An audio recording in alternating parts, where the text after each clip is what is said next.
যে মানুষ ভাবে আমার তো অনেক সময় আছে, পরে ভালো হয়ে যাব, তখন আল্লাহ তাআলা তাকে 4টি ভয়ঙ্কর শাস্তিতে জড়িয়ে দেন। প্রথম শাস্তি, ইবাদতে অলসতা। তুমি নামাজ পড়তে চাও কিন্তু মন চায় না, কোরআন খুলতে চাও কিন্তু অজুহাত এসে যায়, কারণ দুনিয়ার মোহ তোমার হৃদয়কে এমনভাবে গ্রাস করেছে যে ইবাদত এখন তোমার কাছে বোঝা মনে হয়। দ্বিতীয় শাস্তি, দুনিয়ার চিন্তা বাড়তে থাকে। যতই তুমি দুনিয়ার পেছনে ছুটো, ততই তোমার টেনশন, ভয়, দুশ্চিন্তা বেড়ে যায়। তুমি ভাবো আরো টাকা দরকার, আরো সফলতা দরকার, কিন্তু কখনো শান্তি আসে না। তৃতীয় শাস্তি, ধন সম্পদের প্রতি লোভ বেড়ে যায়।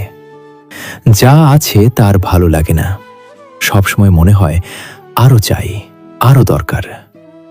এই লোভ তোমাকে এমন জায়গায় নিয়ে যায় যেখানে হালাল হারামের পার্থক্য ভুলে যাও। চতুর্থ শাস্তি, অন্তর পাষাণ হয়ে যায়। এটাই সবচেয়ে ভয়ঙ্কর।